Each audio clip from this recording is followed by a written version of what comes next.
Tu sais, je pense qu'il y a énormément de joueurs et de joueuses qui se posent cette question en silence. Est-ce que je dois changer de club ou rester? Et le pire dans tout ça, c'est que parfois, tu sens que quelque chose ne va plus depuis des mois.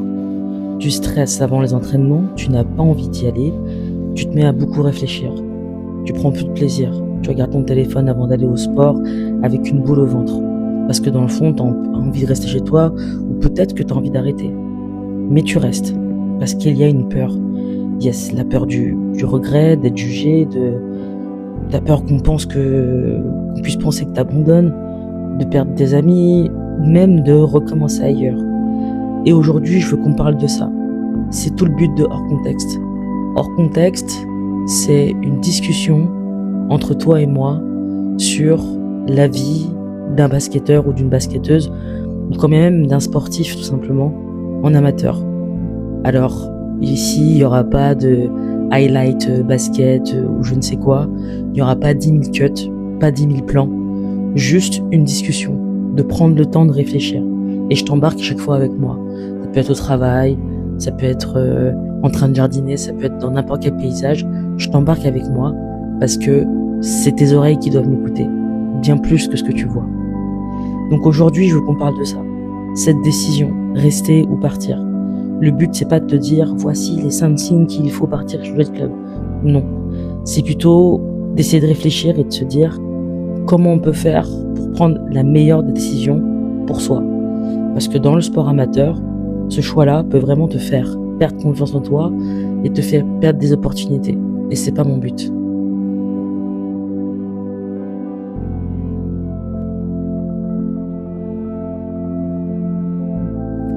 Je pense qu'il y a une différence énorme entre avoir une période compliquée et évoluer dans un environnement qui te détruit petit à petit. Parce que oui, le sport, ce n'est pas toujours facile. Il y a des périodes où tu vas moins jouer, tu vas rater, tu doutes, tu progresses moins vite et tu es frustré. Ça, c'est normal. Mais parfois, ce n'est plus seulement du sport. Parfois, tu commences à changer en dehors du terrain, tu deviens stressé, il y a une perte de confiance, tu te compares constamment, t'oses plus tenter et tu joues avec de la peur. Et surtout, tu commences à oublier pourquoi tu aimais ce sport au départ. Et ça, pour moi, c'est un énorme signal. Parce qu'un loisir ne devrait pas te faire sentir vide en permanence. Et ça, c'est hyper important. Je pense qu'on ne s'écoute pas assez en tant que sportif amateur. On pense qu'on doit encaisser énormément de choses, qu'on doit assumer énormément de choses, sauf qu'il ne faut pas oublier. À l'inverse d'un sportif professionnel qui a sa vie dédiée à ça, toi tu as ta vie, avec tout ce que ça comporte.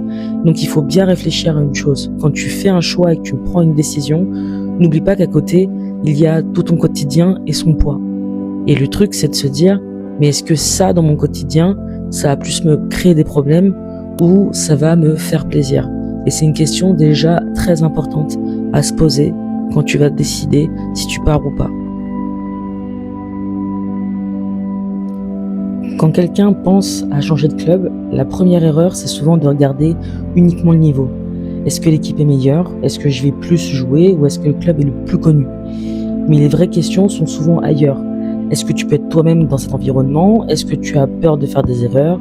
Est-ce que les coachs te parlent avec respect? Est-ce que tu progresses réellement mentalement aussi? Est-ce que tu rentres chez toi vidé après chaque entraînement? Est-ce que tu te sens écouté? Est-ce que tu te sens utile? Et surtout, est-ce que tu aimes encore pratiquer ce sport?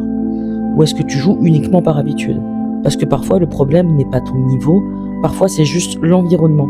Et beaucoup de sportifs amateurs culpabilisent de ressentir ça, comme s'ils devaient forcément supporter, alors que non. Et surtout, il y a aussi une chose très importante, c'est qu'il faut que tu saches ce que tu veux. Tu as le droit de ressentir la volonté de rester ou d'aller dans un endroit confortable parce que tu ne veux pas te rajouter de pression et te faire plaisir et marquer tes points le week-end. Tu as aussi le droit de vouloir de l'ambition, jouer plus haut, même si c'est pas du haut niveau, mais d'aller jouer plus haut parce que tu vas être dans un endroit qui va te pousser à grandir. Et même si ça implique de tout recommencer, si c'est bon pour toi, c'est bon à faire. Ça, c'est très important que tu le comprennes.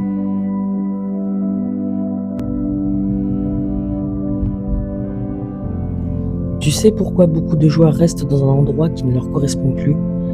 Parce qu'on leur a appris que partir voulait dire abandonner. Alors qu'en réalité, partir peut parfois être une manière de se protéger. Et attention, je ne dis pas qu'il faut changer de club à la moindre frustration, parce qu'il y a aussi des gens qui fuient dès que ça devient difficile, mais il y a une énorme différence entre une difficulté qui te fait grandir et un environnement qui t'éteint. Et ça, toi seul peux vraiment le ressortir. Parce qu'au fond, tu sais souvent déjà la réponse. Tu la repousses juste. Tu attends peut-être un signe, une validation, que quelqu'un te dise quoi faire, mais parfois ton corps parle déjà pour toi. Le stress, la fatigue mentale, la perte de plaisir, l'envie de ne plus aller aux entraînements, ce sont des choses qui ne sont pas à ignorer. C'est hyper important que tu t'écoutes. Si à chaque fois que tu rentres de ton sport, il y a de la frustration, de la tristesse, bref, il y a un sentiment qui est négatif, crois-moi, t'es pas au bon endroit. Et honnêtement, c'est aussi pour ça que j'ai créé mon e-book. Parce que je vois énormément de sportifs amateurs se poser 1000 questions, seuls sur leur confiance, sur leur rapport au coach, la pression, le plaisir, la peur du regard des autres, de soi. Et parfois, il suffit juste d'avoir des mots sur ce qu'on ressent. Dans le e-book, le but, c'est pas de te vendre du rêve ou de te transformer en machine. Le but, c'est surtout de t'aider à mieux comprendre ce que tu vis dans le sport, à prendre avec du recul, à retrouver un peu de liberté mentalement.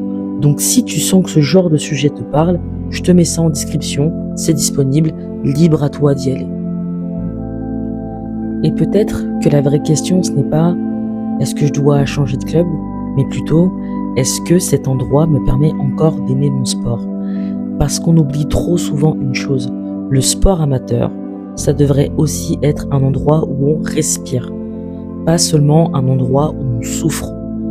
Et parfois, changer d'environnement ne fait pas de toi quelqu'un de faible. Parfois, ça te permet juste de redevenir toi-même. Tu dois comprendre que ton sport ne doit pas être un poids. Ça doit pas être une pression. C'est normal d'aimer gagner, c'est normal de vouloir chercher des titres, c'est normal de vouloir faire plein de choses et de t'accomplir dans ton sport. Mais ce n'est pas ce qui te nourrit. C'est pas ce qui te permet de vivre dans l'immédiat. Et même si tu as envie que ça le devienne, ça doit jamais être une souffrance. Donc c'est super important que tu comprennes que l'endroit que tu choisiras doit être un endroit qui privilégie ta santé mentale et ton bien-être. Je sais que dit comme ça, c'est un peu particulier, on entend ça partout, le terme de santé mentale, mais c'est vrai. Parce que ça va être ton quotidien. Donc ton choix, il doit aller là. Et si tu as besoin d'encore plus de détails, va en description, tout est dans le e-book. Une chose importante, prends soin de ton mental et on se retrouve bientôt pour un nouvel épisode de Hors Contexte.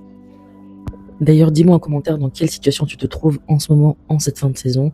Et si la vidéo t'a plu, n'oublie pas, on partage, on s'abonne et on active la cloche de nouvelles vidéos. Arrive bientôt.